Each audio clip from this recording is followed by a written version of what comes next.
I told my morbidly obese sister-in-law to lose weight to save her life. And in return, she sued me for $500,000, poisoned my mother-in-law with sugar, and manipulated my husband into writing me out of the will.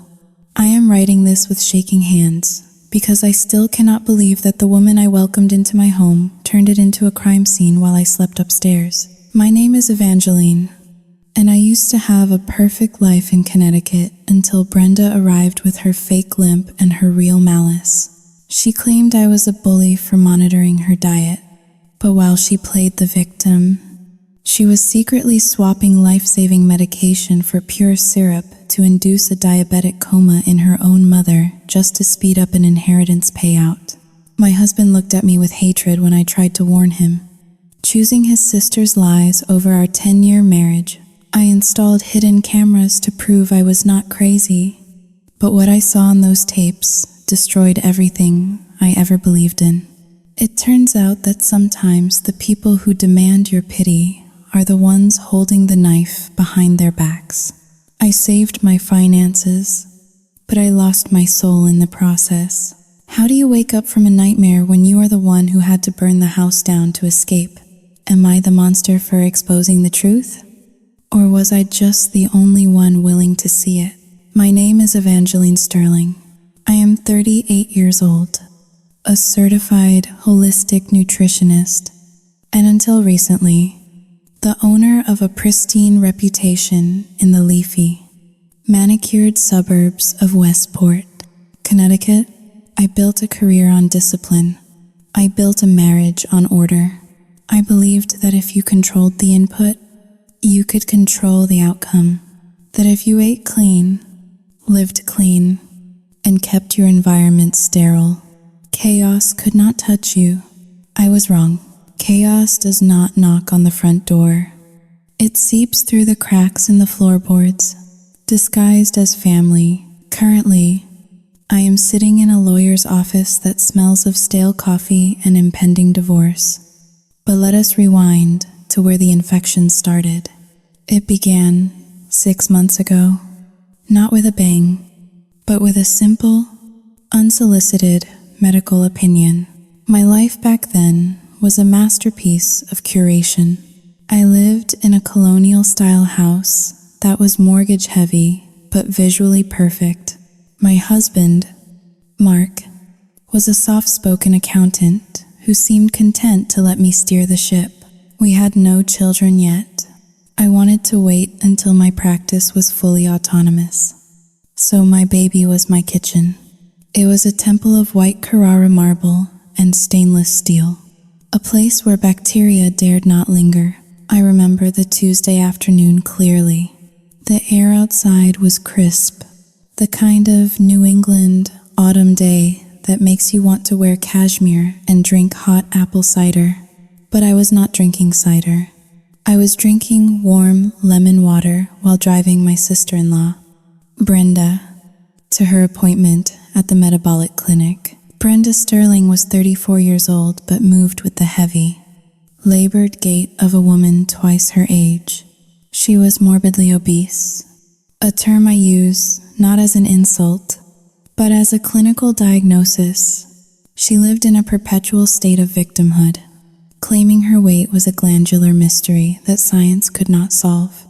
Mark, my husband, enabled her. His mother, Dorothy, enabled her. I was the only one who refused to play along. Inside the sterile examination room, the fluorescent lights buzzed overhead, casting a harsh shadow on Brenda's face. She sat on the edge of the examination table, the paper crinkling loudly as she shifted her weight. She looked uncomfortable, her breath coming in short, wheezing gasps, even though she had only walked from the parking lot. Dr. Evans, a man with tired eyes and a clipboard full of bad news.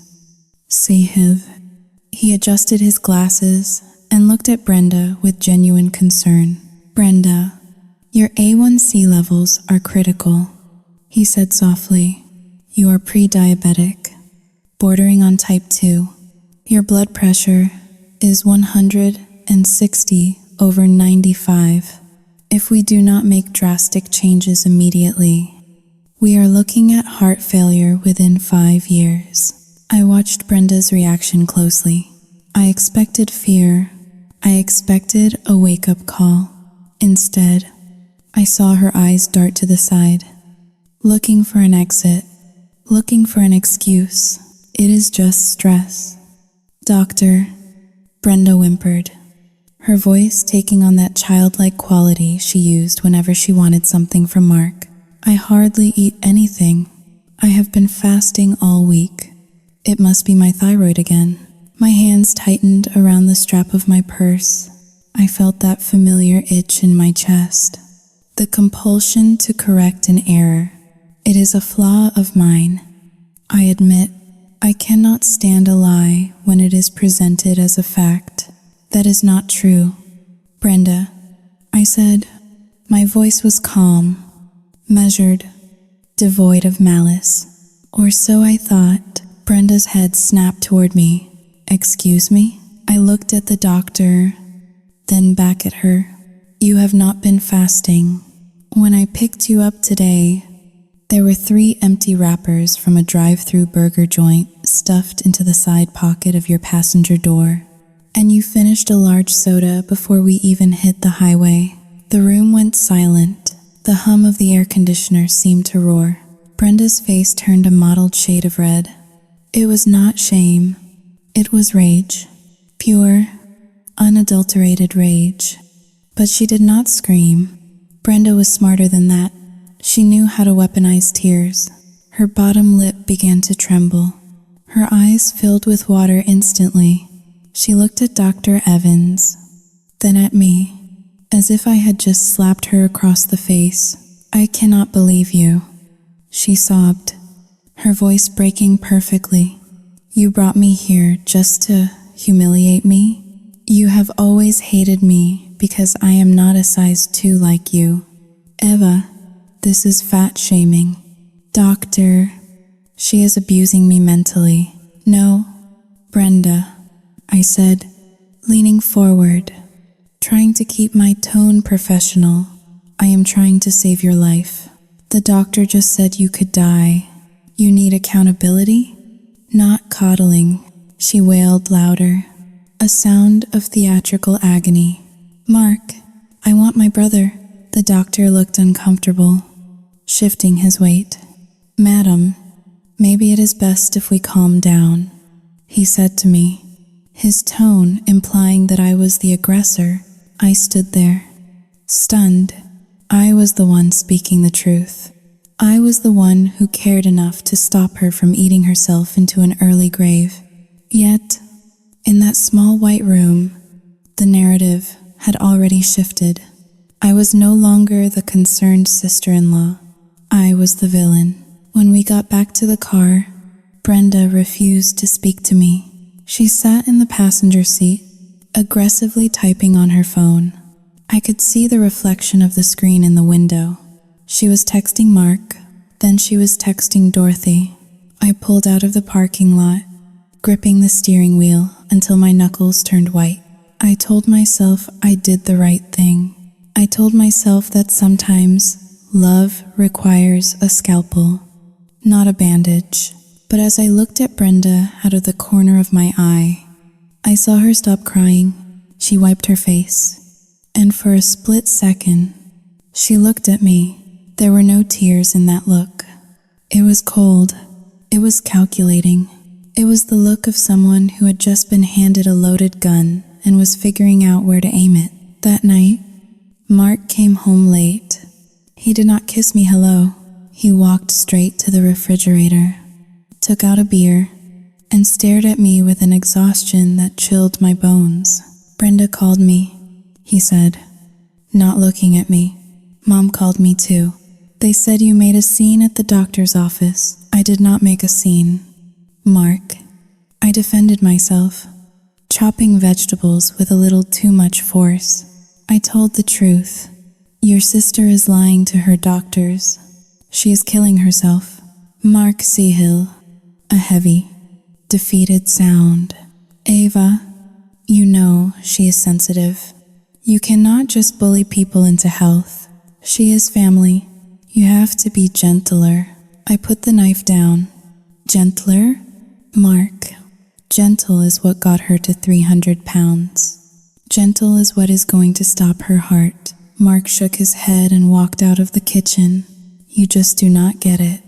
Ava, you always have to be right. I stood alone in my perfect, a spotless kitchen. The silence that followed was heavy. It felt like the air before a thunderstorm. I thought the conflict was about calories and cholesterol. I was naive. I did not realize that I had just declared war on a woman who had nothing to lose and everything to gain. The first seed had been planted, and the roots were already reaching for the foundation of my house. 3 days after the incident at the clinic, the silence in our home was shattered. It was 11 at night, and Mark and I were in bed, lying stiffly on opposite sides of the mattress like two soldiers in a trench war. The phone on his nightstand began to buzz, vibrating violently against the wood. It was a sound that usually signaled an emergency or a telemarketer. But given the tension of the last 72 hours, I knew it was the former. Mark answered it, his voice thick with sleep. But within seconds, he was sitting bolt upright. Oh my God. I gasped. Is she breathing? We are on our way. He hung up and looked at me, his face pale in the moonlight. It is Brenda. Mom says she collapsed in her kitchen. She is unresponsive. We drove to the emergency room in silence. Mark was gripping the steering wheel so hard his knuckles turned white, muttering prayers under his breath. I sat in the passenger seat, staring out at the passing streetlights. A small, cynical voice in the back of my mind, my inner monologue, cold and clinical, whispered that people do not usually collapse silently unless they want to be found. But I pushed it down. I tried to be the supportive wife. When we arrived at the hospital, the scene was staged to perfection. Brenda lay in a narrow hospital bed, hooked up to a saline drip. Her skin looked pasty, though I suspected it was just the harsh fluorescent lighting that made everyone look like a corpse. My mother-in-law, Dorothy, was sitting in the plastic chair next to the bed, clutching a rosary beads. As soon as we entered, Dorothy stood up. She is a small woman, shrinking with age, but her eyes were sharp. She pointed a trembling finger at me. Are you happy now? Dorothy hissed, her voice shaking with accusation. She has not eaten in 2 days. She fainted from starvation because she was terrified you would yell at her again. Mark rushed to the bedside, taking Brenda's hand. Brenda, can you hear me? Brenda's eyelids fluttered open. It was a slow, dramatic movement, like a curtain rising on a bad community theater production. She looked at Mark, then at me, and let out a weak whimper. I just wanted to be good, Brenda whispered, her voice raspy. I did not want Eva to be mad at me. I stood near the door, feeling the air leave the room. I felt like I was being suffocated by a blanket of irrationality. I stepped forward, keeping my voice low. Brenda, I never told you to starve yourself. I gave you a meal plan. It included 3 balanced meals and 2 snacks a day. Dorothy stepped in front of me, blocking my path to the bed. You made her feel like a monster. Evangeline. And now, look at her. The doctor said her blood sugar crashed. She could have gone into a coma. I looked at the monitor. Her vitals were stable. In fact, her heart rate was remarkably calm for someone who had allegedly just brushed shoulders with death. I wanted to ask the nurse for her blood work. I wanted to see the glucose levels myself, but I knew that asking for facts right now would only paint me as heartless. The discharge conversation happened the next morning. The doctor, A different one this time. Cleared Brenda to go home. It was a simple case of hypoglycemia and dehydration. But Brenda was not having it. "I cannot go home," she cried, clutching the hospital blanket. "My apartment is on the second floor. There is no elevator. I feel so dizzy. If I try to walk up those stairs, I will fall. I know I will fall." Mark looked at her, then at the doctor.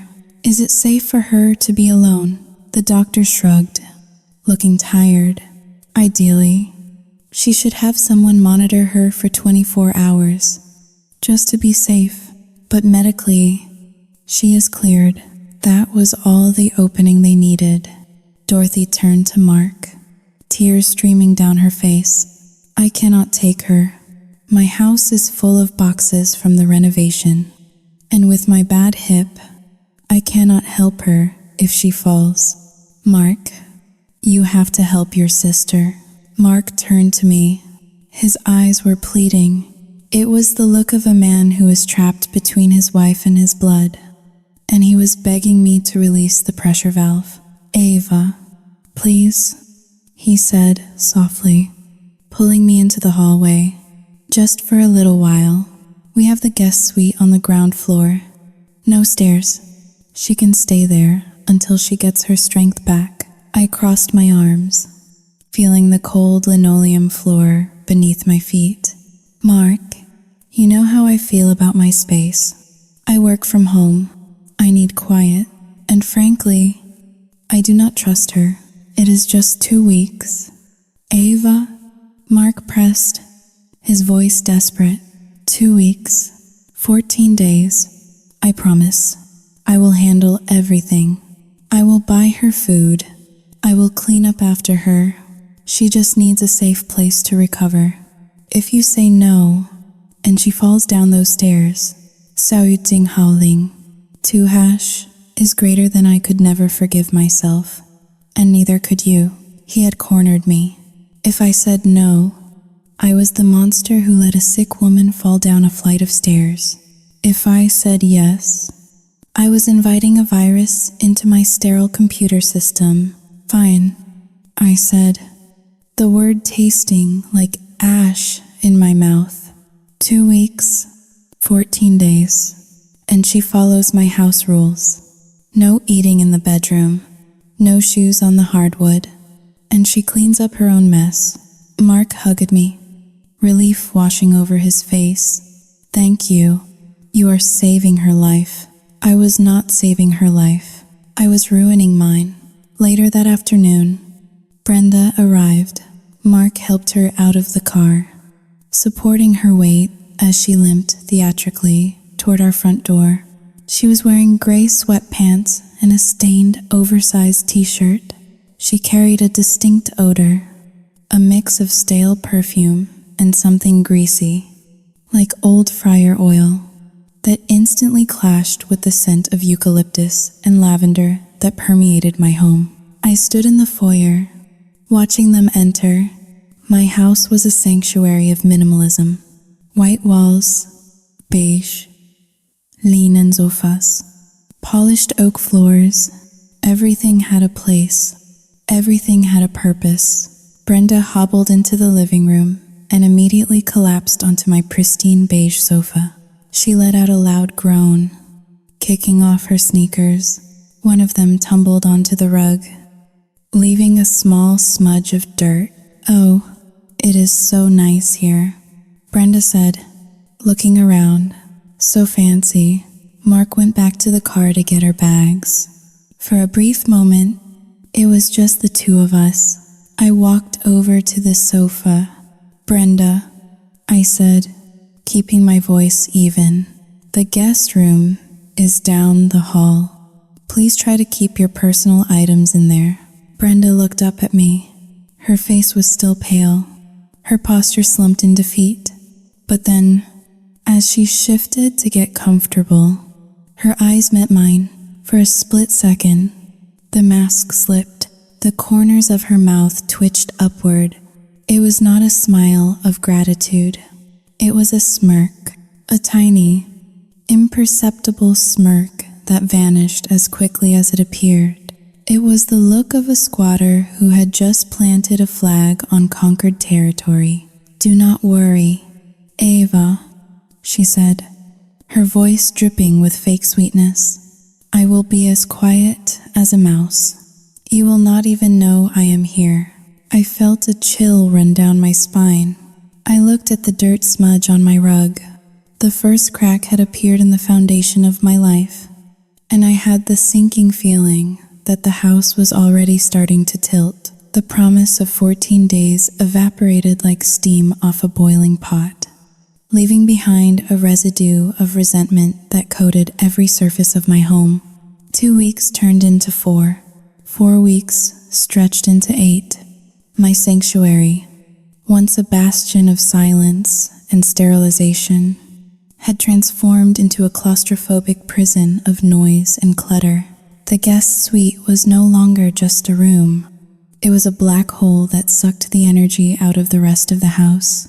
The door was always open, spilling the sounds of daytime talk shows and reality television into the hallway at a volume that vibrated through the floorboards.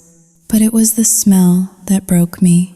It was a heavy, cloying scent of stale lotion mixed with the unmistakable grease of fast food. An odor that no amount of expensive essential oils could mask. I sat in my car in the driveway for 10 minutes every evening before going inside, gripping the steering wheel, trying to lower my heart rate. I felt like a stranger in my own life. Inside, my husband was becoming a ghost, haunting the periphery of Brenda's needs, while I became the villain in a play I never auditioned for. The gaslighting began subtly, like a drip from a leaky faucet that you only hear in the dead of night. It started with the pizza box. It was a Tuesday, trash collection day. I was meticulous about recycling. I broke down every box, rinsed every container. As I carried the blue bin out to the curb, I saw it. Buried beneath a stack of my organic kale delivery boxes was a large, oil-soaked cardboard square. It was a chaotic smear of red sauce and hardened cheese, the remnants of a large pepperoni pizza. My stomach churned. It was not just the violation of my dietary rules. It was the deception. Brenda had been claiming she was on a strict broth and salad diet, crying to Mark about how weak she felt from the lack of calories. I stormed back into the house, the box in my hand. I found Mark in the kitchen, pouring a glass of water. "Mark, look at this," I said, my voice trembling with suppressed rage. I thrust the box onto the counter. "I found this in the recycling. She is ordering delivery while you are at work." Mark looked at the box, then at me. His eyes were dull, rimmed with dark circles. He did not look angry at Brenda. He looked annoyed with me. "Eva, please," he said, rubbing his temples. "Brenda cannot even walk to the front door to get a delivery. She can barely make it to the bathroom. How would she get a pizza? She has a phone." "Mark," she instructs the driver to leave it by the side door. "She is manipulating you." Mark shook his head, a look of pity crossing his face. "Ava, stop. Just stop. Is it possible?" "Xiao yu jing hao, ling. 2 hash is greater than is it possible you ate it." I froze. The air in the kitchen seemed to vanish. "Excuse me?" Mark looked down at his feet. "You have been under a lot of stress lately, with work, and Brenda being here. Sometimes people binge eat when they are stressed. It is okay. I am not judging you, but please, do not blame my sick sister for your slip-ups." I stared at him, my mouth slightly open. The accusation was so absurd, so completely detached from the reality of who I was, that for a split second, the world tilted. Did I eat it? The thought flashed through my mind, a parasitic doubt planted by his words. No, I am Evangeline Sterling, I do not eat processed meat. I do not binge. But the seed was planted. Mark looked at me not with anger, but with concern, as if I were the one losing my grip on reality. I realized then that Brenda did not need to scream to win. She just needed to make Mark doubt my sanity. She was rewriting the history of our daily lives, and I was the only one reading the original text. The tension in the house grew thicker, a physical weight that pressed down on my chest. I retreated into work, staying late at the office, avoiding the battlefield. But you cannot avoid your own home forever. The climax of this silent war arrived on a rainy Thursday evening in November. I was driving home, the windshield wipers slashing back and forth against the relentless downpour. My phone had been buzzing with messages from Mark, but I had ignored them, needing the peace of the drive. As I turned onto our street, I saw it. The strobing red and white lights of an ambulance cut through the darkness, reflecting off the wet pavement and the manicured hedges of our neighbors. My heart hammered against my ribs. A police cruiser was parked behind the ambulance. I slammed the car into park and ran toward the house, the rain soaking through my coat instantly. The front door was wide open. Inside, the foyer was chaos. 2 paramedics were kneeling in the hallway leading to the guest bathroom. Mark was standing over them, his hands in his hair, his face a mask of sheer terror. And there, lying on the floor, was Brenda. She was sprawled on her back, one leg twisted at an awkward angle. She was wailing, a high-pitched, keen sound that pierced the air. My leg, my back, oh God. "It hurts," Brenda screamed, her face contorted in agony. "What happened?" I breathless asked. Stepping into the hallway, Mark spun around to face me. His eyes were wild. He pointed a shaking finger at the floor beneath Brenda. It was wet. Ava, the floor was wet. I looked down. The marble tiles of the hallway, usually polished to a mirror shine, were indeed slick with water. But it was not just water. It looked soapy. I saw Yudzing Haling, 2 hashes greater than I mopped this morning. I stammered, confused, but that was hours ago. It should have been dry. You used that new polish, did you not? Mark shouted, his voice cracking. The one that makes everything look shiny? You care more about your damn floors looking perfect than you do about safety. She slipped. Ava. She came out of the bathroom and she slipped because the floor was like ice. Brenda let out another agonizing scream as the paramedics tried to shift her onto a stretcher. She looked at me through her tears. Her eyes were not filled with pain. They were filled with accusation. You knew. Sayudzing Haling, 2 hashes greater than, she gasped, pointing a trembling finger at me. You knew I had trouble walking. Why is it so slippery? You wanted me to fall. The paramedics exchanged a look. One of them, a burly man with a calm demeanor, looked at me. Madam, was there a wet floor sign or a warning in my own house? I asked, incredulous. We need to transport her. The paramedic said, lifting the stretcher, suspected fracture of the lumbar spine. We need to go now. They wheeled her out into the rain. Mark grabbed his coat and followed them, pausing only to look at me one last time. If she is paralyzed, Mark whispered, his voice cold and deadly quiet. If she is paralyzed, this is on you. I stood alone in the hallway as the sirens faded into the distance. I looked down at the floor. I crouched and touched the wet spot. It felt slimy.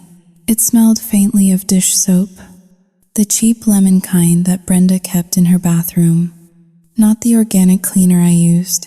My internal monologue screamed at me. She did this. She poured soap on the floor. She staged this. but the evidence looked damning to the outside world. I was the obsessive housewife who polished her floors to a lethal shine. The house was silent again, but it was the silence of a crime scene. I did not sleep that night. I sat in the kitchen, waiting for a call, waiting for Mark to come home and tell me it was a mistake. The call never came. Instead, 3 days later, a courier arrived at the door. He was a young man, indifferent to the destruction he was delivering. "Sign here, please," he said, holding out a digital pad. I signed, my hand shaking. He handed me a thick, manila envelope. The return address was a law firm in downtown Hartford, Goldman and Associates, personal injury attorneys. I tore open the seal. I pulled out the heavy stack of papers. The words swam before my eyes until they coalesced into a sentence that stopped my heart. Brenda Sterling, plaintiff versus Evangeline and Mark Sterling. Defendants. It was a formal complaint, a lawsuit. She was suing us. She was suing her own brother and his wife for gross negligence, resulting in severe bodily injury and emotional distress. She was demanding compensation for medical bills, pain and suffering, and loss of quality of life. The figure demanded was staggering: $500,000, the exact limit of our homeowner's liability insurance policy. I dropped the papers onto the kitchen island. The room spun. This was not about a wet floor. This was not about a family feud or a lack of empathy. I realized then, with a clarity that was both blinding and terrifying, that Brenda had never intended to leave. She had not come here to recover. She had come here to cash out. The pizza box, the mess, the feigned weakness. It was all a preamble. The fall was the main event. She did not want our sympathy. She wanted our insurance payout. She was willing to break her own family, and possibly her own back, though I doubted the injury was real. To get a payday, I looked at the empty chair where Mark usually sat. He was still at the hospital, holding her hand, thinking he was a good brother. He had no idea he was holding the hand of a predator who was currently picking his pocket. I walked over to the sink and vomited. I retched until my stomach was empty, purging the naivety from my system. When I stood up, I wiped my mouth with the back of my hand. My reflection in the window looked pale, haggard, but something had changed in the eyes. The confusion was gone. Brenda wanted a fight. She wanted to play the victim in a court of law. She thought she was suing a soft-hearted health coach who had settled to avoid a scandal. She was wrong. She had just declared war on the one person who knew exactly how much she weighed, exactly what she ate, and exactly how far she would go to lie. I picked up the phone. I did not call Mark. I called the only person I knew who was more ruthless than Brenda. I called a private investigator. The silence between Mark and me was no longer empty. It was heavy, filled with the unspoken accusation that I was a monster. When I confronted him about the lawsuit, waving the thick packet of legal documents in the air like a white flag of surrender, I expected him to be outraged. I expected him to call his sister and demand she withdraw this insanity. Instead, Mark looked at the papers and shrugged. It was a small, dismissive movement of his shoulders that shattered whatever respect I had left for him. "It is just paper, Ava," he said, his voice flat and devoid of emotion. He turned his back to me, continuing to unpack a suitcase of Brenda's clothes that Dorothy had brought over. "Just paper?" I repeated, my voice rising an octave. "Mark, she is suing us for $500,000. She is accusing us of negligence. This will destroy our premiums. If she wins, we could be dropped by the insurance company. We could be personally liable if the settlement exceeds the cap.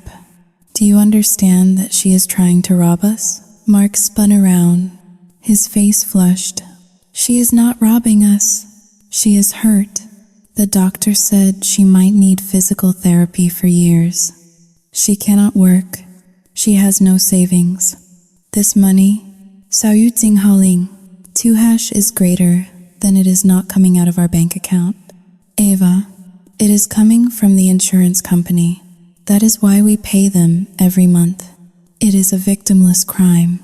Why do you care more about a corporation's profit margin than your own sister-in-law's spine? I stared at him. The logic was twisted, warped by guilt and manipulation. He truly believed that insurance fraud was a form of charity. She is not my sister, I whispered, and she is not hurt. Mark, she is playing you. Mark did not answer. He grabbed a pillow from our bed and walked out of the room. That night, he slept in the den downstairs, next to the guest room where Brenda lay in state like a wounded queen. I slept alone in our king-size bed, shivering despite the heating being set to 72 degrees.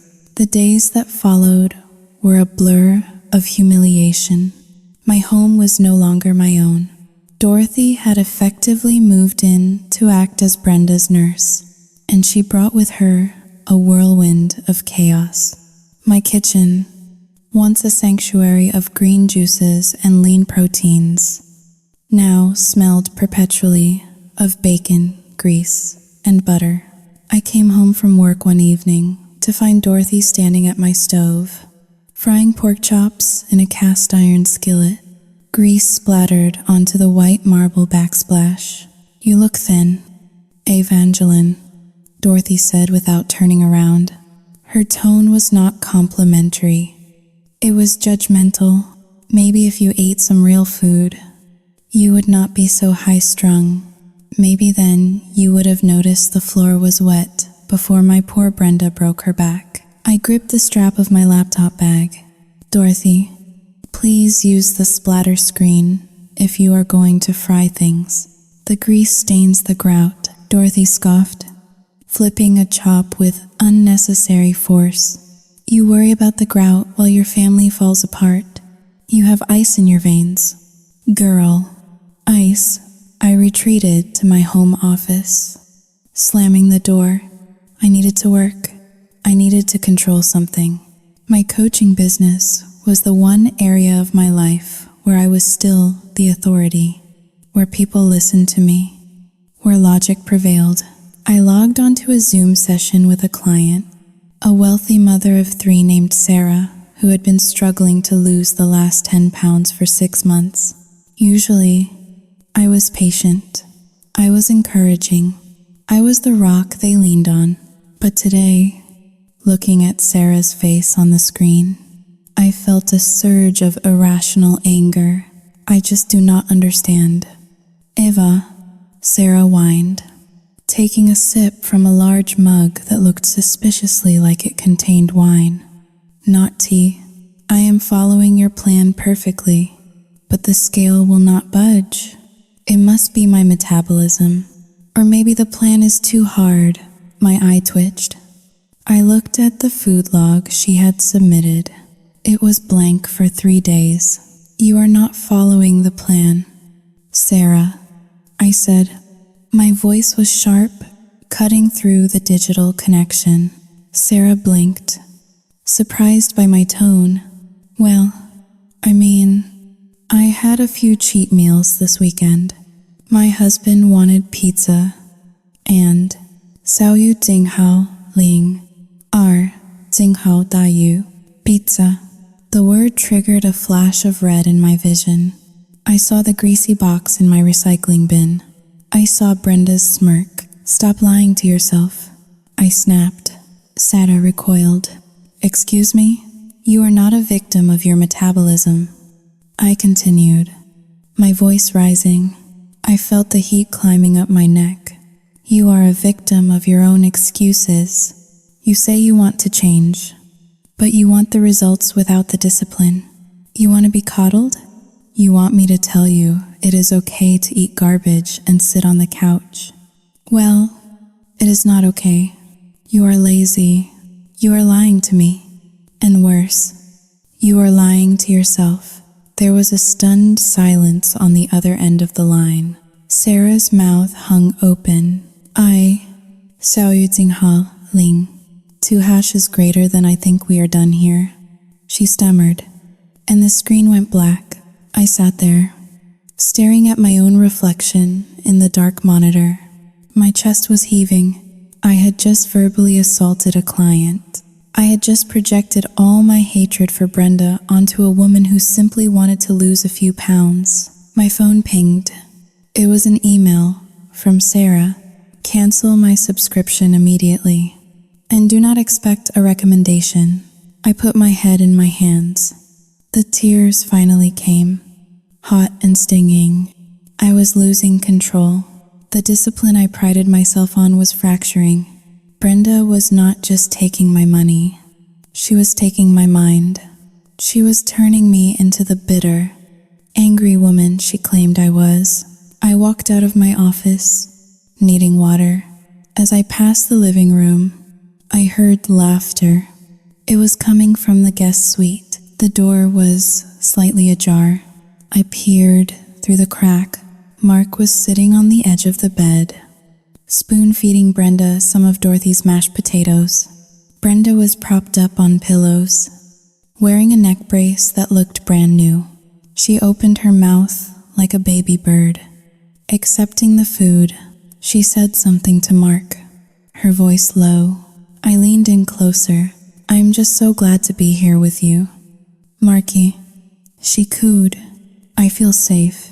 Eva is so scary lately. She yells at everyone, even her clients. I heard her screaming in her office just now. She is unstable. Mark wiped a bit of gravy from her chin. I know. Bren, I know. She is under a lot of stress. But do not worry. I will not let her hurt you again. I stood in the hallway, the shadows stretching long around me. I was the intruder. I was the threat. My husband was feeding the parasite that was killing us, and he was looking at her with more love than he had shown me in months. I realized then that I was completely alone. The spiral had begun, and I was falling fast. I had to stop falling. I had to hit the bottom and stand up. If I wanted to survive this, I could not be the wife anymore. I could not be the health coach. I had to become something else, something colder, something that could cut out the rot before it consumed everything I had built. The final blow to my marriage did not come in the form of a scream or a slammed door. It arrived quietly on a Saturday morning, carried in a leather briefcase by a man named Arthur Henderson. Arthur was the Sterling family attorney, a man whose jowls shook when he spoke and who smelled perpetually of peppermints and old money. I saw his silver Lexus parked in our driveway when I returned from a run. Running was the only thing keeping me sane. The rhythmic pounding of my sneakers against the asphalt was the only time my mind stopped racing. I walked into the house, dripping with sweat, my breath still coming in jagged gasps. The living room was staged, like a funeral. Dorothy sat in my favorite armchair, looking solemn and pious. Brenda lay on the sofa, propped up by a mountain of pillows, wearing a sorrowful expression that I knew she had practiced in the mirror. Mark sat on the ottoman, his head in his hands. Mr. Arthur Henderson cleared his throat as I entered. He looked at me with pity. It was the kind of look one gives to a dog that is about to be put down. Evangeline, Arthur said, his voice grave. We were just discussing the estate. Dorothy has decided to make some Xiao Ling. 2 hash is greater than adjustments to her last will and testament. I wiped my face with a towel, my senses sharpening. Adjustments? Dorothy looked at me, her chin raised in defiance. I am getting old. Evangeline, my health is failing. I have to make sure my children are taken care of. But things have changed. Mark is a capable man. He has a career. He has a wife with a successful business. He can stand on his own 2 feet. She paused, turning her gaze to the lump on the sofa. But Brenda, zou je ding houding? 2 hekjes groter dan my poor. Brenda is broken. She cannot work. She will never be able to support herself now. Not after this terrible accident. She needs security. My stomach dropped. I looked at Mark. He refused to meet my eyes. So, I have decided, Dorothy continued, her voice gaining strength. I am leaving the house in Greenwich and the entirety of the land trust to Brenda. Mark will receive a token sum of $10,000. The rest goes to his sister. She needs it to survive. I felt the blood drain from my face. The Greenwich estate was worth millions. It was supposed to be Mark's inheritance, the safety net we had factored into our long-term financial planning. It was the future college fund for the children we planned to have. It was the retirement plan. You cannot be serious, I said, my voice barely a whisper. You are cutting Mark out? Because Brenda slipped on a wet floor? It is not just a slip. Brenda wailed from the sofa. I am disabled. Ava, who is going to hire me? Who is going to take care of me? I looked at Mark. I waited for him to stand up. I waited for him to say that this was insane, that his mother was being manipulated, that fair was fair. Mark looked up. His eyes were red. It is okay, Ava, he said softly. It is the right thing to do. Brenda needs it more than we do. We will be fine. We have each other. The room spun. I looked at my husband and I saw a stranger. He was not just weak. He was complicit in his own destruction. He was willing to set himself on fire to keep his sister warm.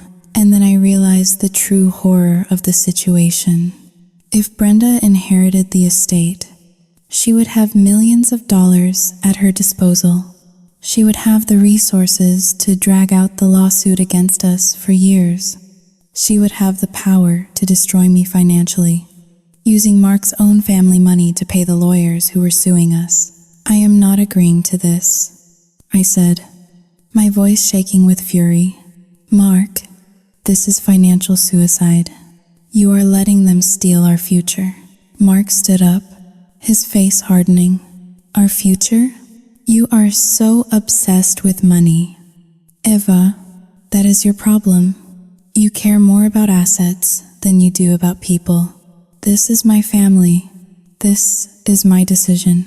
If you cannot support me in this, then maybe you should leave the room. The silence that followed was absolute. Mr. Arthur Henderson shuffled his papers, looking embarrassed. Dorothy smirked, a triumphant curl of her lip that she did not bother to hide. Brenda just watched me, her eyes glittering with malice. I looked at Mark one last time. I saw the weakness in his jaw, the fear in his eyes. He was a man who had already surrendered. He had chosen his side. I did not scream. I did not throw a vase. I simply nodded. Okay, I said. I walked out of the living room, up the stairs, and into our master bathroom. I locked the door. I turned on the faucet, letting the cold water run. I splashed it on my face, washing away the sweat and the tears that threatened to fall. I looked at myself in the mirror. The woman staring back at me was pale, exhausted, and broken. She was a victim. She was a wife who had tried to play by the rules in a game where everyone else was cheating. I took a deep breath. I watched my pupils dilate in the reflection. Zou je zing howling, 2 hashes greater than, no more. The thought was clear and cold, like a bell ringing in a snowstorm. I turned off the faucet. I grabbed a towel and dried my face. The Evangeline who walked into that bathroom was a wife trying to save her marriage. The Evangeline who walked out was a woman preparing for war. If they wanted to make this about money, I would show them what happens when you corner a financial strategist. If they wanted to play dirty, I would show them that I could play in the mud and still come out clean. I walked into my closet and pulled out a small black box from the top shelf. It contained a hidden camera I had bought years ago for security, but never installed. I held it in my hand, feeling its weight. Mark had made his choice. Now I would make mine. I was done saving him. I was done saving his family. From this moment on, I was only interested in saving myself. I slipped the camera into my pocket and opened the bathroom door. Downstairs, I could hear the murmur of voices as they signed the papers that would sign away my life. Let them sign, I thought. Let them think they have won. Because when you think you have won, that is when you stop looking over your shoulder. And that is exactly where I will be. The house had become a mausoleum. The silence that filled the hallways was no longer the peaceful quiet of my former life. It was the heavy, suffocating stillness of a waiting room before a terminal diagnosis. Since the signing of the will, the atmosphere had shifted from hostile to morbid.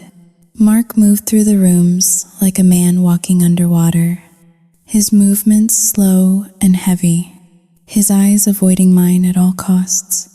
He was grieving a living wife while serving a dying mother. I had stopped arguing. I had stopped pleading. I had become a ghost in my own home, gliding silently across the floorboards, watching, listening, recording. My silence unnerved them more than my screaming ever did. They thought I was broken, defeated by the legal and financial hammer they had brought down on my head.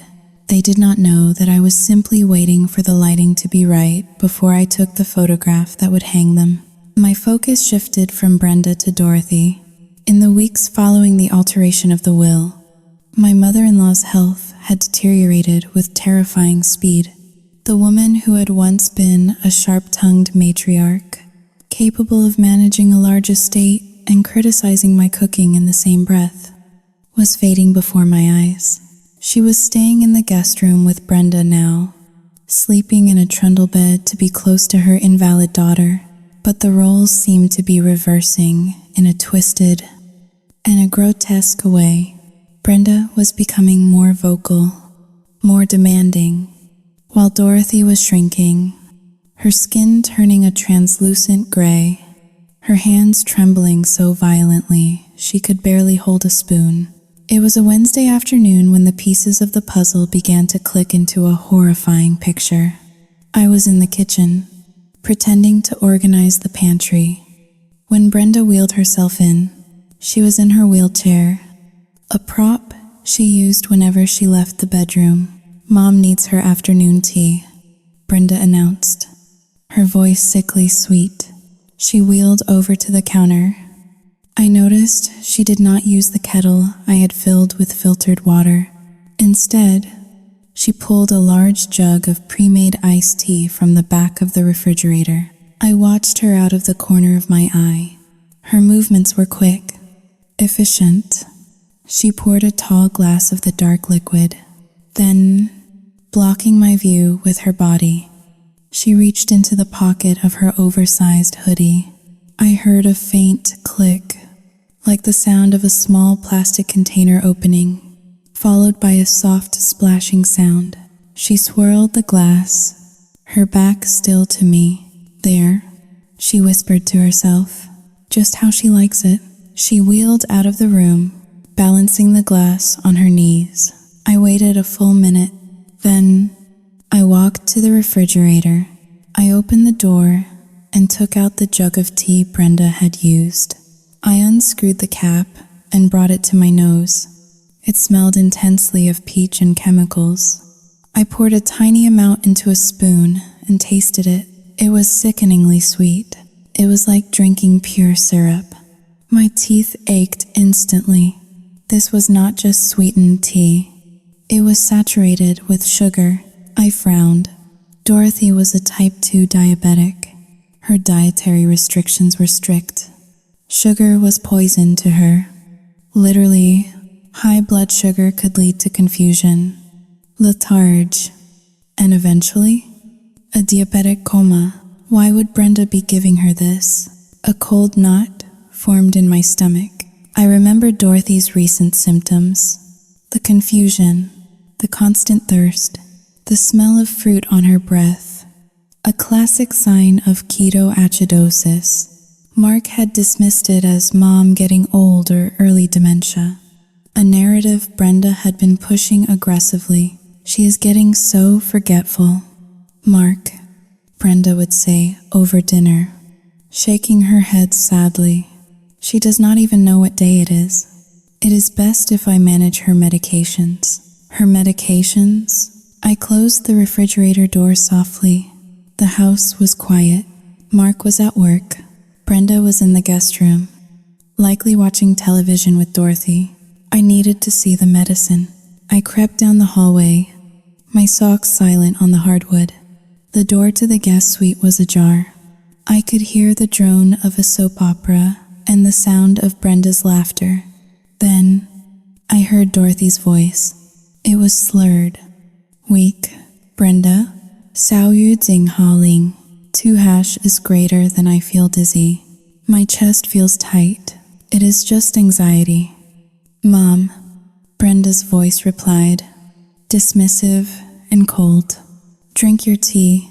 You need to keep your fluids up. Take your pills. I waited. 10 minutes passed. Then 20. Finally, I heard the heavy, rhythmic breathing of sleep coming from the room. Brenda had likely dozed off. Her stamina for fake caretaking was low. I pushed the door open inches at a time.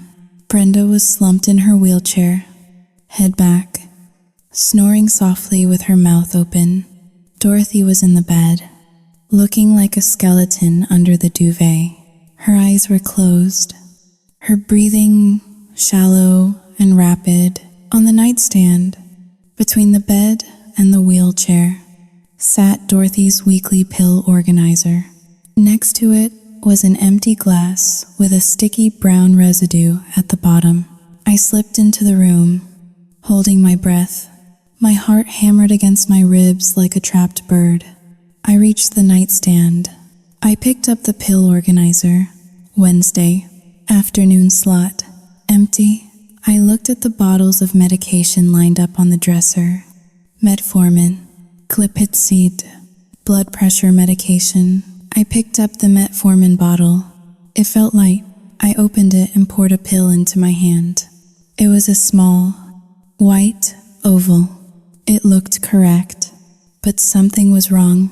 The texture was slightly chalky, different from the smooth coating I recalled from when I used to help Dorothy organize her meds years ago. I looked at the trash can next to the dresser. It was overflowing with tissues and candy wrappers. I carefully lifted a layer of tissues. My blood ran cold. Buried at the bottom were blister packs. Empty blister packs of a generic brand of artificial sweetener tablets. The kind you buy at the dollar store for coffee. I looked at the pill in my hand again. I brought it to my tongue and tapped it. Sweet, pure, concentrated saccharin. I looked back at the trash can. Beneath the sweetener wrappers, I saw something else. Empty plastic bottles of high fructose corn syrup, the cheap kind used for baking pecan pies. The room began to spin. I had to grip the dresser to keep from falling. This was not negligence. This was not laziness. Brenda was systematically replacing Dorothy's diabetes medication with sugar pills. She was spiking her mother's drinks with concentrated syrup. She was deliberately driving her mother's blood sugar to lethal levels. Sao Yu Jing Hao, Ling. 2# is greater than Y. The answer hit me with the force of a physical blow. The will was signed. Brenda was the sole beneficiary of the estate, but as long as Dorothy was alive, that money was locked up in the trust, used for her care. Brenda did not want to wait 5 or 10 years for nature to take its course. She wanted the money now. She wanted the house now. She was murdering her mother. I looked at Dorothy's sleeping face. She looked gray, her skin clammy. She was essentially being pickled from the inside out by her own daughter. Tears pricked my eyes, but I forced them back. This was too horrific for tears. This was a crime scene. I pulled my phone from my pocket. My hands were shaking so badly I almost dropped it. I took photos of the pill organizer. I took photos of the sweetener wrappers in the trash. I took photos of the corn syrup bottles. I took a close-up video of the pill in my hand, scraping it with my fingernail to show the chalky texture. Suddenly, Dorothy stirred. She let out a low moan. Water. 小玉静好令 2 hashes greater than, she croaked. I froze. Brenda shifted in her chair, snorting as she woke up. I dropped the pill back into the bottle and shoved the phone into my pocket. I had seconds.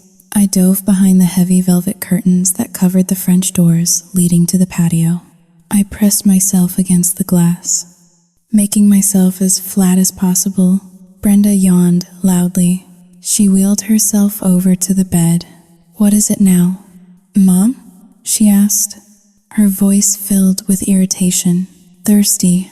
小玉静好令 2 hashes greater than, Dorothy whispered. So thirsty. Brenda sickhead. She picked up the empty glass. You drank it all. Look, I will get you more later. You pee too much anyway. Just go back to sleep. But 小玉静好令 2 hash is greater than my chest. 小玉静好令 2 hash is greater than, Dorothy whimpered. Stop complaining, Brenda snapped. The sudden violence in her voice made me flinch behind the curtain. You are fine. The doctor said you are fine. You are just looking for attention because Eva is being such a witch to us. Do you want Eva to come in here and yell at you? No. 小玉静好令 2 hash is greater than, Dorothy whispered, sounding terrified. No. Please, then shut up and sleep. I heard the sound of wheels rolling on the carpet. The door opened and closed. Brenda had left the room. I waited a full minute before I emerged from behind the curtain. I looked at Dorothy. She was weeping silently, tears leaking from her closed eyes. I wanted to run to her. I wanted to shake her awake and tell her that her beloved daughter was killing her. I wanted to call an ambulance right then and there, but I stopped. If I called the ambulance now, what would happen? Brenda would claim it was a mistake. She would say she mixed up the pills. She would say the syrup was for herself. She would cry, play the victim, and Mark would believe her. The evidence was circumstantial. They would treat Dorothy, send her back home, and Brenda would just be more careful next time. She would find a quicker way. A pillow over the face, a fall down the stairs. I could not just stop this. I had to end it. I needed undeniable proof. I needed a confession. I needed to catch the predator with blood on her teeth. I leaned over Dorothy and whispered into her ear, though I knew she was too delirious to understand. Hold on, Dorothy, just a little longer. I am coming for her. I slipped out of the room, my heart cold as stone. I went straight to my office. I opened my laptop and pulled up the feed from the hidden camera I had installed in the living room. It was not enough. I needed eyes in the kitchen. I needed eyes in that bedroom. I ordered 3 more cameras. Overnight shipping. As I clicked purchase, I felt a strange sensation. The fear was gone. The anxiety was gone. In their place was a cold, simmering rage. I was no longer the health coach who worried about kale and quinoa. I was the hunter. Brenda thought she was the villain of this story. She thought she was the one pulling the strings. But she had made a fatal error. She had underestimated the woman she called boring. She did not realize that discipline, the very trait she mocked, was the most dangerous weapon of all. I would watch, I would wait, and when the trap snapped shut, I would make sure it broke her. The trap was set on a Tuesday morning, under the guise of a professional retreat. I told Mark that I had a mandatory continuing education seminar in Boston for 3 days. The lie tasted metallic on my tongue, but I delivered it with the practiced ease of a woman who had nothing left to lose. Mark did not even pretend to miss me. When I packed my overnight bag, his shoulders visibly relaxed. He looked like a man who had been holding his breath for months and was finally allowed to exhale. "Take your time, Ava," he said, avoiding my eyes as he loaded the dishwasher incorrectly. "Really, you need the break. We will hold down the fort." I looked at him, at the dark circles under his eyes and the slump of his posture. He looked aged, worn down by the twin burdens of guilt and servitude. "I know you will, Mark," I said softly. "I know you will do exactly what needs to be done."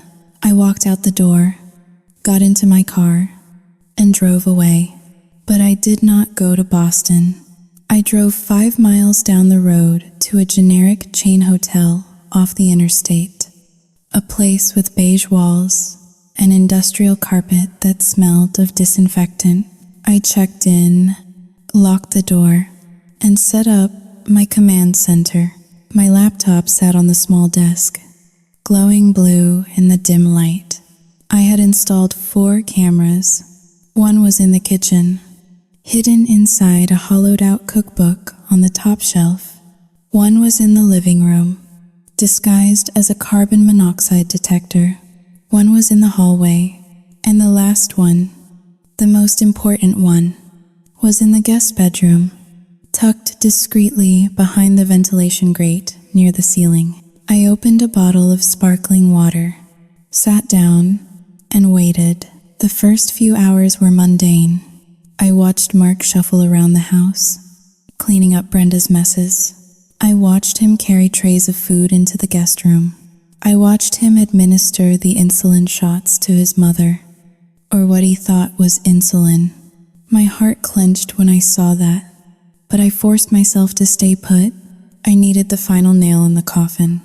I needed Brenda to drop the mask completely. At 2 in the afternoon, Mark left for work. He kissed Brenda on the forehead, checked on his mother, who was sleeping heavily, sedated by the sugar crash, and locked the front door. The moment the sound of Mark's car engine faded from the driveway, the atmosphere in the house changed. On my screen, I watched the guest bedroom. Brenda lay in bed for exactly 3 minutes after Mark left. Then, she sat up. She did not struggle. She did not wince. She did not grasp for her cane or her wheelchair. She simply threw the covers off her legs and swung them over the side of the bed. I leaned closer to the screen, my breath catching in my throat. Brenda stood up. She stood up with the ease of a woman half her size. She stretched her arms over her head, arching her back, the same back she claimed was fractured, the same back that was the subject of a $500,000 lawsuit. She rolled her neck, cracking it, and then walked out of the room. She did not limp. She strode. I switched the camera feed to the kitchen. Brenda walked to the refrigerator. She pulled out a container of leftover fried chicken, eating a piece cold. Standing in the middle of my pristine kitchen, she hummed a tune. Then, she did something that made my blood boil. She reached into the pocket of her sweatpants and pulled out a smartphone. Not the cracked, old model she used in front of Mark to look pathetic, but a brand new, expensive model. She dialed a number and put it on speaker. setting it on the marble island while she rummaged for a soda. "Hey, babe." A male voice answered. The voice was scratchy, arrogant. It sounded like cheap cologne. "Hey, you." Brenda cooed.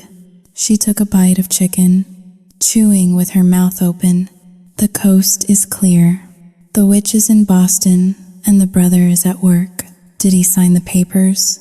the man asked. Brenda laughed. It was a harsh, barking sound. "Oh? He signed them weeks ago. The house is as good as ours, Jared.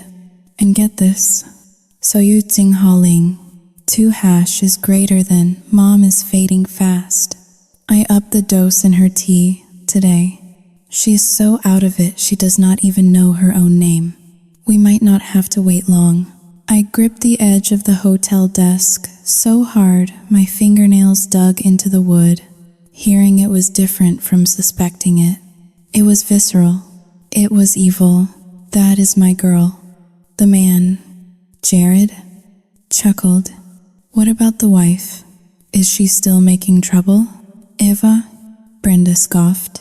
"She is a non-issue. Mark hates her. He thinks she is a heartless bitch. Once Mom kicks the bucket and the house transfers to me, I will kick Eva out so fast her head will spin. Then you move in. Babe, we will have a 5-bedroom house in Westport and a trust fund. We will be set for life. I am proud of you." "Bren," Jared said. "How is Tsing Haling? 2 hash is greater than the package?" Brenda smiled. She wiped her greasy hands on her shirt. She looked down at her stomach. "She is getting heavy," Brenda said. My brow furrowed. "She?" Brenda lifted her oversized t-shirt. I stopped breathing. The world stopped turning. Underneath the layers of soft, adipose tissue, there was a distinct, hard protrusion. It was round. It was firm. It was unmistakable. Brenda was not just obese. Brenda was pregnant. She rubbed the swell of her belly affectionately. "I cannot wait to stop wearing this damn girdle when Mark is around," she complained.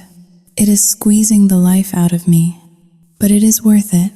Once the baby is born, the court will never let them evict a single mother with a newborn, even if the will gets contested.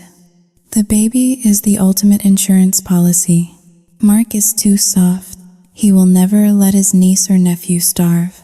We are going to milk this family dry." "Jared?" I stared at the screen, my mind reeling. The nausea, the fainting spells, the metabolic issues. It was all a cover. She had been hiding a pregnancy for months, using her existing weight to mask the baby bump, playing on everyone's pity. She was bringing a child into the world not out of love, but as a tactical nuke to secure a paycheck. I had seen enough. I closed the laptop, my hands trembling with a cold, terrifying rage.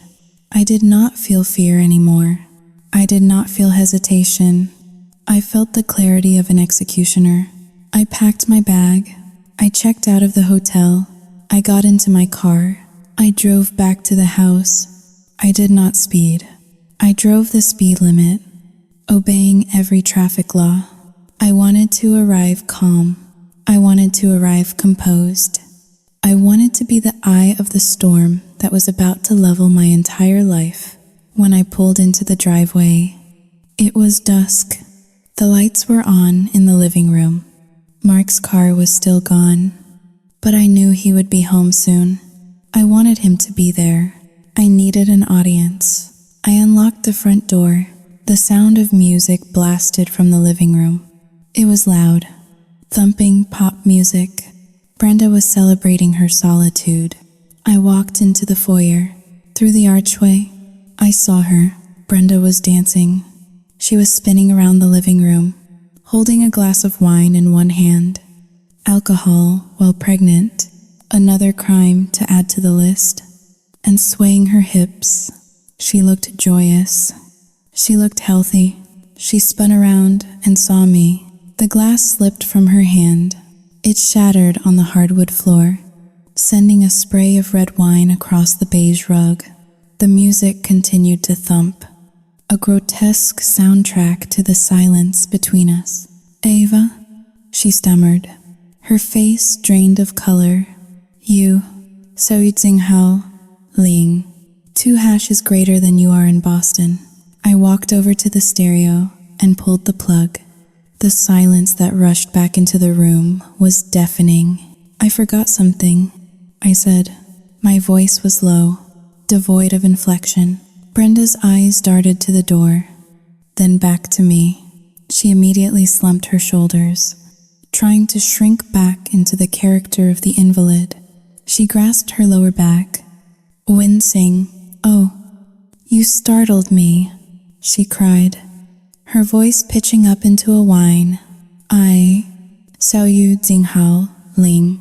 2 hash is greater than I was just trying to do my physical therapy exercises. The doctor said I need to move a little, but it hurts.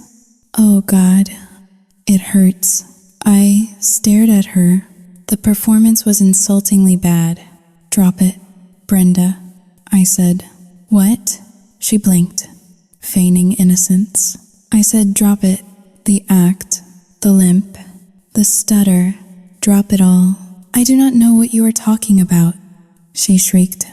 "Why are you looking at me like that? You are scaring me." "Mark, where is Mark?" I stepped closer. I could smell the wine on her breath. I could smell the fear radiating off her. "Mark is on his way," I said, "and when he gets here, we are going to watch a movie together." I pulled my phone out and held it up. On the screen was the recording from 10 minutes ago. Brenda, dancing. Brenda, talking to Jared. Brenda, rubbing her pregnant belly and laughing about killing her mother. Brenda's eyes went wide. She lunged for the phone. "Give me that," she screamed, her face contorted into a mask of pure hatred. "You bitch. Give it to me." I sidestepped her easily. She was fast, but I was faster. I was the one who ran 5 miles a day. She was the one who ate fried chicken in secret. She stumbled and crashed into the coffee table. She did not fall like a frail woman. She fell like a linebacker, bracing herself with strong arms. "You illegally recorded me," she spat, scrambling to get up. "That is a felony. You cannot use that. I will sue you. I will own you." "You are already suing me, Brenda," I said calmly. "And in Connecticut, it is a one-party consent state for audio recording if one of the parties is present. But since I recorded you in my house, where there is no expectation of privacy in common areas for a guest, especially one committing a crime, Seo Jinghao Ling, 2 hashes greater than well. Let the police decide the admissibility." "Police?" Brenda whispered. The color left her face completely. Just then, the front door opened. Mark walked in, carrying a bag of groceries. He looked tired. His tie loosened. He stopped when he saw us. The shattered wine glass, the red stain on the rug, Brenda panting, standing on 2 feet without her cane. Me, standing like a statue with my phone in my hand. "What is going on?" Mark asked, looking between us. "Ava, I thought you were in Boston." "Brenda, are you okay? Why are you standing?" "Mark," Brenda wailed, throwing herself toward him. "She attacked me. She came back early and she pushed me. She tried to hit me. My back. My baby. Seo Jinghao Ling. 2 hashes greater than I mean. My back." She caught herself, but it was too late. Mark frowned. "You're what?" he asked. I walked over to the television. I connected my phone to the screen via Bluetooth. "Sit down." "Mark," I said. "Eva, stop this." Mark said, his voice rising. "I am tired. I cannot deal with your jealousy right now. Look at her. She is shaking. Sit down, I roared. It was the first time I had raised my voice in months. The sound echoed off the walls. Powerful and commanding, Mark flinched. He sat down on the edge of the armchair, looking terrified. Brenda tried to run for the remote, but I blocked her path. You might want to watch this too. Brenda, I said, it is your best performance. I pressed play. The 60-inch screen lit up. The audio was crisp and clear. We watched Brenda stand up from the bed. We watched her stretch. We watched her walk to the kitchen. Mark's mouth fell open. He looked from the screen to his sister, who was now cowering in the corner, chewing on her thumbnail. Then came the phone call. The witch is in Boston. Sao Yiting Haoling. 2 hashes greater than mom is fading fast. Sao Yiting Haoling. 2 hashes greater than I upped the dose. Sao Yiting Haoling. R. Jing Hao Dayu. Mark went pale. He looked like he was going to be sick. He turned to look at Brenda, horror dawning in his eyes. You, Sao Yiting Hao Ling, 2 hashes greater than you gave mom what? Mark whispered. Brenda did not answer. She was staring at the floor, muttering to herself. Then came the visual of the belly. She is getting heavy. Sao Yiting Hao Ling, 2 hekje is groter dan. Mark is too soft. Sao Yiting Hao Ling, 2 hashes greater than. We are going to milk this family dry. The video ended. The room was silent, save for the hum of the refrigerator. Mark stood up slowly. He looked like a man waking up from a 20-year coma. He looked at his sister. He looked at her stomach, then at her legs, which were holding her weight perfectly fine. You are pregnant? Mark asked, his voice trembling. You are not sick?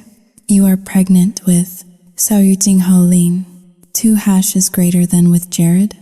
That loser who stole your car last year? Brenda looked up. Her eyes were feral.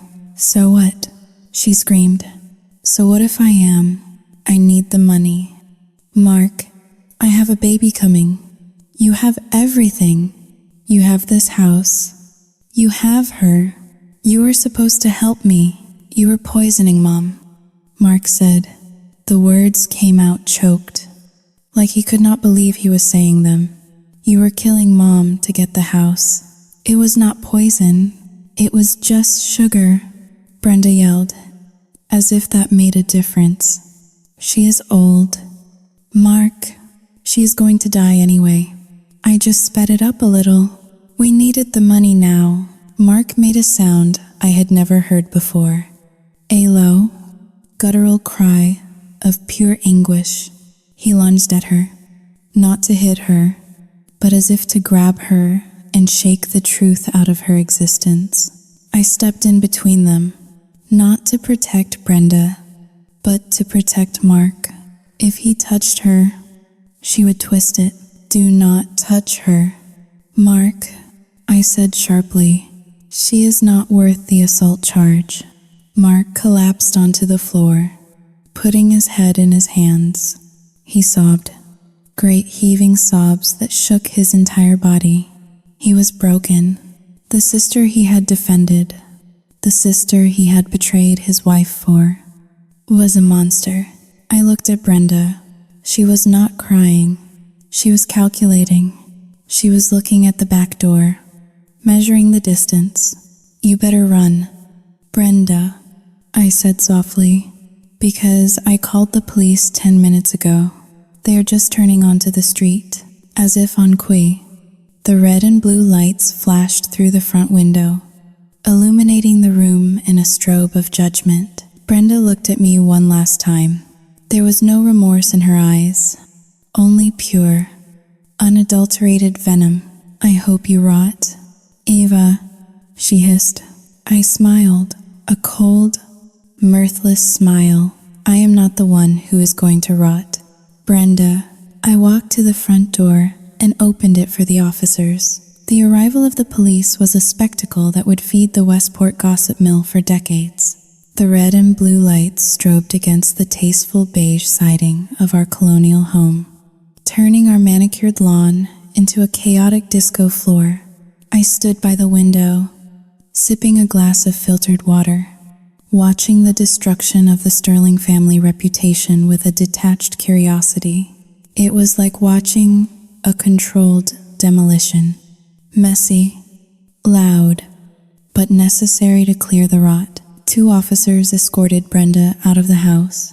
She did not go quietly. She was screaming about police brutality, about her rights, about her delicate condition. She kicked and thrashed, her earlier feigned disability completely forgotten in her panic. As they guided her toward the patrol car, she spotted Mrs. Higgins from next door, standing on her porch in her bathrobe. "Help me," Brenda shrieked, her voice raw and desperate. "My sister-in-law framed me. She doctored the tapes. She is trying to kill my baby."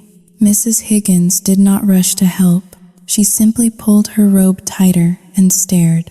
The entire neighborhood was watching. The facade of the perfect, charitable Sterling family had been ripped away, exposing the ugly, festering truth beneath. Mark sat on the living room floor, staring at the spot where the wine had stained the rug. He had not moved since the police entered. He looked catatonic. The officers had asked him questions, but he had only mumbled incoherent phrases about sugar and tea. I handled the officers. I was calm, articulate, and helpful. I provided the digital files. I showed them the hidden stash of syrup bottles I had retrieved from the guest room trash before they arrived. I gave them the contact information for Dorothy's doctor. Speaking of Dorothy, a second ambulance arrived 10 minutes later. The paramedics wheeled her out on a gurney. She was awake but delirious, mumbling about her daughter and her medicine. Her skin was the color of old parchment. Seeing her like that, so small and frail, a pang of pity tried to rise in my chest. I suppressed it. Pity was what allowed Brenda to thrive. Pity was a luxury I could no longer afford. As the ambulance pulled away, taking the matriarch to the intensive care unit for severe ketoacidosis, the house fell silent. The police left, taking Brenda to the station for booking. They charged her with reckless endangerment, assault, and elder abuse. The fraud charges regarding the insurance lawsuit would come later. Once the lawyers got involved, I closed the front door and locked it.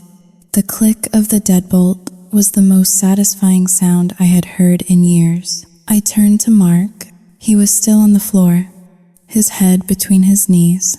He was shivering. "Mark," I said. My voice was not gentle. It was the voice I used for non-compliant clients. "Get up." He looked up at me. His eyes were bloodshot, his face swollen from crying.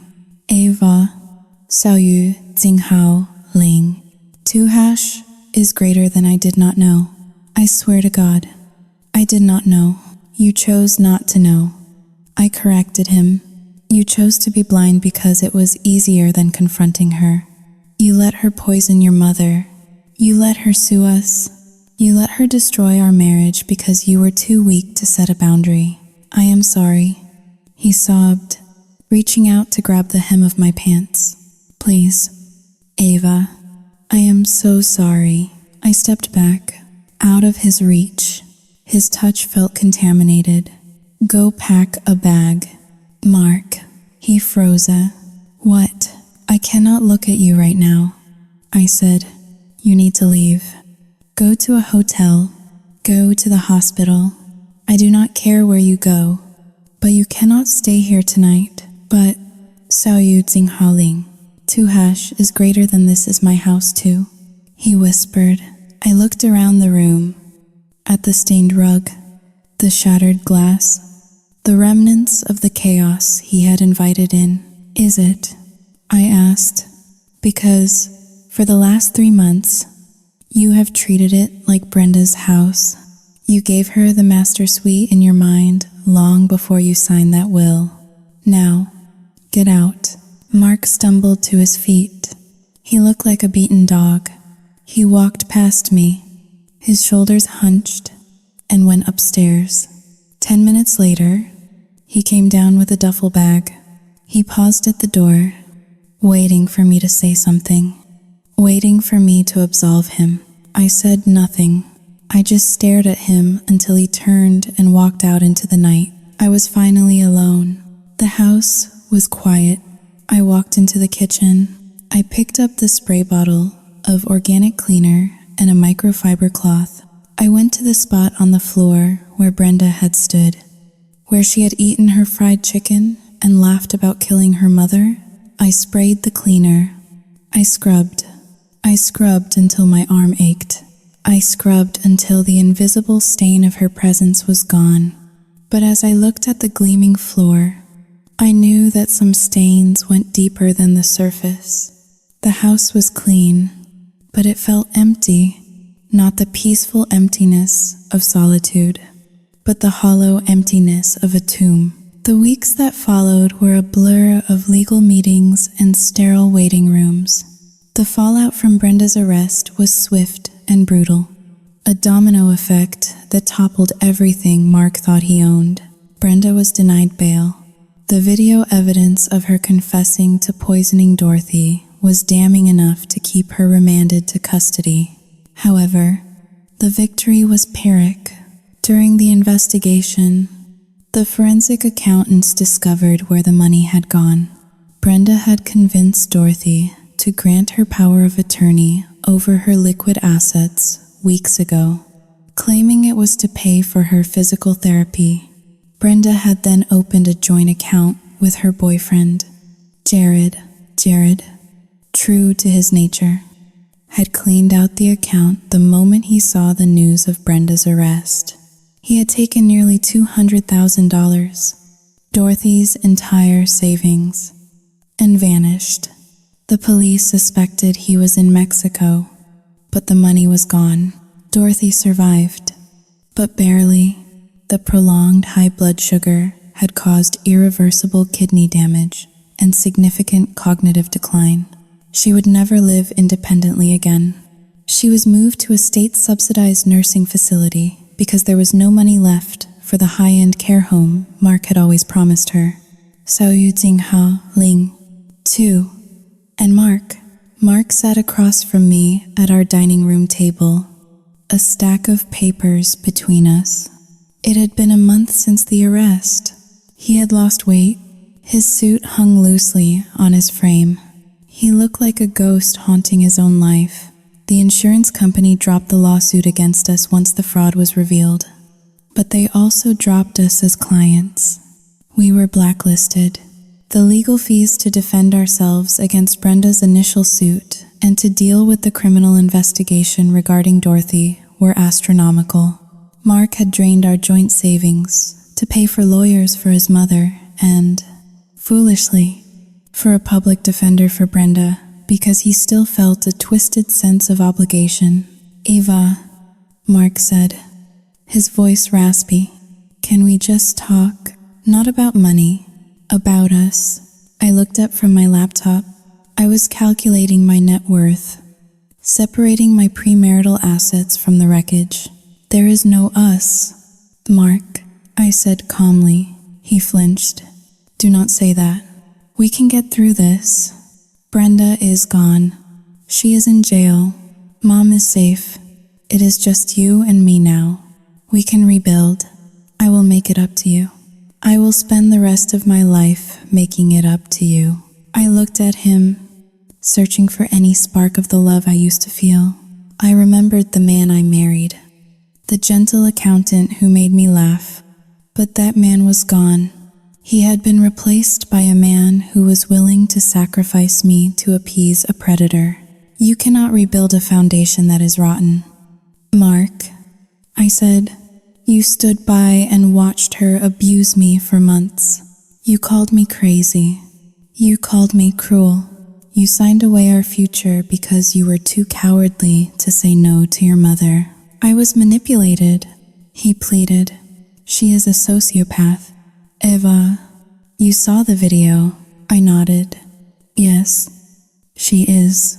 But you are the one who opened the door and let her in.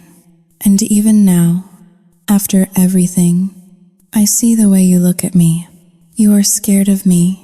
You are scared because I was right. You are scared because I was the only one strong enough to do what had to be done. I slid the envelope across the table toward him. What is this? He asked, his hands trembling. Divorce papers, I said. Mark stared at the envelope. Tears welled up in his eyes and spilled over. Eva, please. I have lost my mom. I have lost my sister. I have lost the money. If I lose you, I have nothing. I stood up. I felt a profound sense of exhaustion, a weight in my bones that no amount of green juice or yoga could fix. You lost me the day you told me that my concern for your family was just me being a control freak. I said, you lost me when you fed her mashed potatoes while she laughed at my expense. You are right, Mark. You have nothing, but that is not my fault. That is the cost of your compliance. I walked to the kitchen and poured myself a glass of water. My hand was steady. I watched him cry. I watched him crumble inside. I felt nothing. No triumph. No joy. Just a cold, hard resolve. I had won the war, but the battlefield was a wasteland. I had saved my financial future, but I had lost my belief in partnership. I looked out the window at the perfectly trimmed hedges. The world was chaotic and messy. People were liars and thieves. The only thing you could truly control was yourself. I took a sip of water. It was cool and clean. I would be fine. I was Evangeline Sterling. I survived. That would have to be enough. 6 months later, the ink on the divorce papers was finally dry. It cost me $40,000 in legal fees to disentangle my finances from the wreckage of the Sterling family. But I considered it a bargain. I kept my retirement accounts. I kept my business. I forced the sale of the colonial house in Westport because I could not stand to live inside the walls that had witnessed my humiliation. I sat in my car in the parking lot of a diner off Interstate 95. The engine was idling, the hum vibrating through the steering wheel. I watched the rain streak down the window, blurring the neon sign that buzzed overhead. I had won. That is what my lawyer told me. That is what my friends said when they took me out for celebratory drinks that I pretended to enjoy. Brenda was currently serving a 5-year sentence at the York Correctional Institution. She gave birth 3 months ago in the prison infirmary. It was a girl, since Jared was still a fugitive in Mexico, and Brenda was unfit. The state looked for the next of kin. Mark took the baby. I saw him last week when we signed the final property transfer documents. He looked 20 years older. He was working 2 jobs, one at his firm, and one doing night shifts for a tax preparation service, to pay for Dorothy's nursing home and to buy formula for a child that was not his. He was living in a small, 2-bedroom apartment near the highway. He looked exhausted, broken, and utterly defeated. He had wanted to be the hero, the good brother. Now, he was a martyr for a cause that was never real. I thought I would feel a sense of triumph seeing him like that. I thought I would feel vindicated. Instead, I just felt a cold, hollow emptiness in my chest. I looked down at the paper bag sitting on the passenger seat. The grease was already seeping through the bottom, staining the leather upholstery. It smelled of salt and processed beef. I reached into the bag and pulled out the burger. It was a double cheeseburger with bacon. It was everything I had spent the last 15 years preaching against. It was inflammation on a bun. It was poison. I took a bite. The taste was overwhelming. Salty, fatty, heavy. It coated my tongue in a layer of grease. I chewed slowly, swallowing the lump with difficulty. It did not taste good. It tasted like regret.